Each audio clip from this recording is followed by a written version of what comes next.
안녕하십니까. 대단히 반갑습니다. 숲을 읽어주는 남자 자한형 이종수입니다. 이번 시간은 111번째 시간으로 명철보신의 법녀라는 수필을 읽어드리도록 하겠습니다. 명철보신의 법녀. 법녀는 춘추 전국시대 초나라 완지의 사람으로 자는 소백이었다. 그는 정치가로서 살았고 농업인으로 성공을 거두었으며 마지막으로 상인으로서 거부가 되었던 인물이다. 월왕구천을 도와 오나라를 멸망시키고 왕조의 부활이란 대업을 이룬다. 이렇게 된 후 그는 상장군에 임명되었다. 법령은 상장군의 높은 지위를 사용하고 월나라를 떠난 후에 이름을 지자피라고 고치고 농업에 종사하게 된다. 얼마만큼 부를 축적하게 된 상황에서 본색을 알게 된 제나라 왕은 그에게 재상의 자리를 제안하게 되고 얼마간 재상을 한다. 그러자 법녀는 다시 그 많았던 재산을 모두 친지와 향당에게 물려주고 도나라로 떠난다. 도나라에 온 법녀는 이름을 주공으로 바꾸고 상업에 종사해서 큰 부를 쌓게 된다. 그런 와중에 둘째 아들이 초나라에서 시비가 붙어 사람을 살해하고 옥에 갇히는 신세가 된다. 이때 법녀가 한 말이 천금을 가진 부잣집 아들은 저작거리에서 죽지 않는다 했다. 천금지자 불사의시라고 한다. 그리고 또 남긴 말이 고생을 하고 온갖 어려움을 겪어본 사람은 돈을 중히 여겨 쓸 줄을 모른다라고 했다. 아들 셋을 두었던 주공은 첫째 아들에게 천금을 주어 초나라 현신 장생에게 보낸다. 그리고 신신당부를 한다. 결코 돈을 아깝다고 여기지 말고 기꺼이 다 주고 동생을 구해오라고 했다. 첫째 아들은 천금을 수레시키고 장생에게 가서 엄중히 부탁했다. 그러나 장생은 초나라 임금에게 아랜다. 천기를 보니 나라에 재앙이 있을 듯하니 제수들에게 사면령을 내려 은덕을 베푸는 것이 필요할 듯합니다 라고 진언을 한다. 그러자 왕은 사면령을 내리겠다고 한다.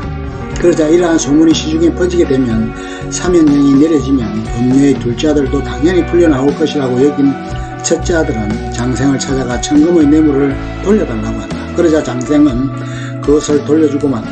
그리고 다시 이끌어서 임금에게 도주공의 둘째 아들이 죄를 짓고 감옥에 갇혀있는데 높은 관리가 도주공의 뇌물을 먹고 사면령을 내리겠다는 소문이 돌아 민심이 흉흉하다는 것이었다. 그러자 임금은 도주공의 아들을 사형시키고 나머지 일반 죄수는 사면령을 내리라고 한다. 결국 둘째 아들은 죽음이 된 채 돌아오게 됐다.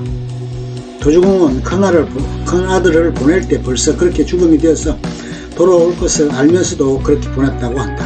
본래는 셋째 아들을 보내려 했는데 예의치를 못했다. 첫째는 고생을 해서 돈의 소중함을 알았고 막내는 어느 만큼 부유해진 상황에서 자란 탓에 고생 없이 돈을 펑펑 쓸 수 있는 호기를 갖게 되었다. 법녀는 명철보신의 화신이었다.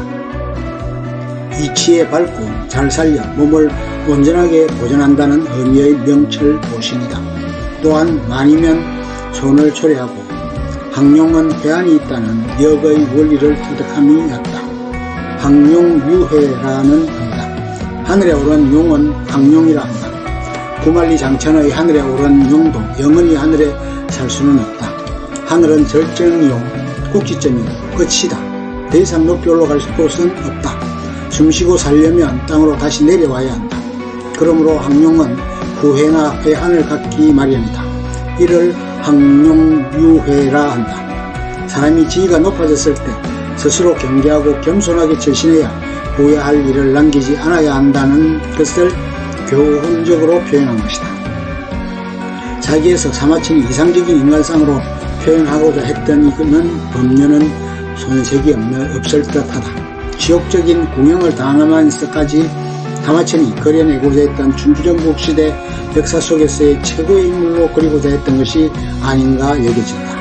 법녀는 사랑했던 여자 서씨를 부차에게 바친다. 자신의 연모의 정을 걸쳐버리고 대의를 위해 매진한다. 구천에게 마신상담의 각고를 겪게 하고 뼈를 깎는 절치부심의 속에 복수의 칼을 갈게 만들었던 것이다. 법녀의 경쟁자로 부각되는 인물은 오자서이다. 그는 일모도원으로 묘사된다.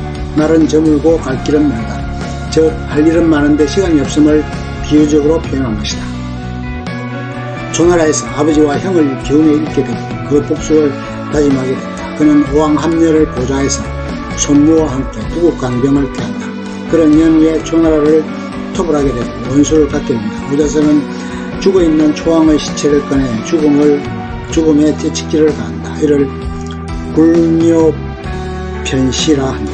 함녀가 죽고 투차가 왕위에 오르자 오자선은 궁지에 몰리게 된다. 오랑구찬과 범녀 등을 죽일 것을 권고하지만 투차는 이를 듣지 않는다. 백비라는 간신의 모함에 의해 결국 오자선은 죽게 된다.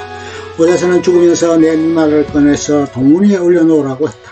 구찬과 범녀가 오나라를 멸망시키는 모습을 똑똑히 보게 하라고 유언을 남겼다.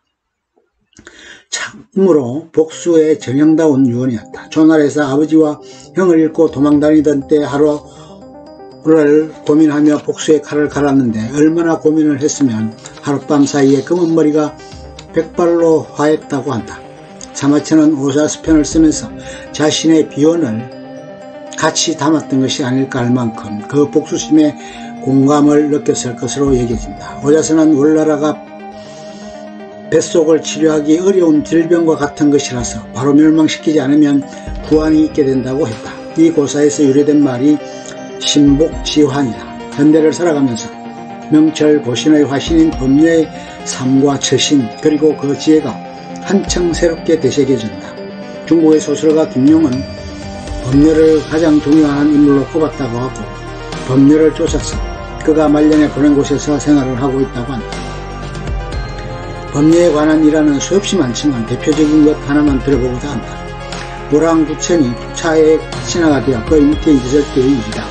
투차는 몸이 아파 제대로 운신도 못하고 있는 상태였었다. 범녀는 구천에게 진언을 한다. 투차의 변을 가져오라 해서 그것을 맛보시고 변 상태로 보아 대왕께서는 조만간 바로 쾌차할 것이라고 얘기를 하십시오. 그러면 투차가 왕을 신임하게 될 것입니다. 그러자 구천은 범녀의 말대로 했다.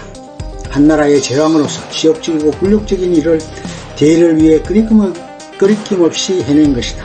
진언을 한 범녀도 그리고 그것을 실행한 구천도 범상한 인물이 아님을 느끼게 해주는 대목이다. 구찬은 오랑구천에게 패배하여 죽어가면서 오자서의 고언을 듣지 않은 것을 후회하며 자결했다고 전해진다.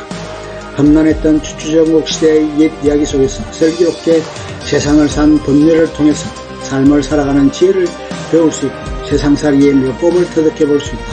결코 주어진 현실에서 안주하거나 좌절하지 않고 분명한 목표를 설정하고 그것을 이루기 위해 모두 전신전력을 다하여 이루고자 하는 바를 성취시켰다. 그런 후에는 그 어떤 공락도 함께하지 않고 물러난다. 때를 아는 것이고 본분을 지키는 것이다.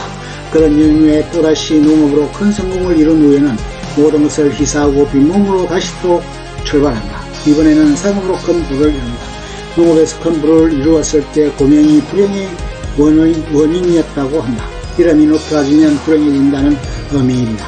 세상 만사가 많이면 손을 초래하고 황룡유해라 했다.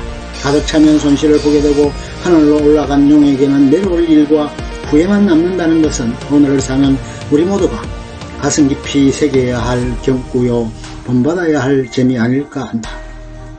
끝. 좋으면 좋아요, 구독 눌러주세요. 감사합니다.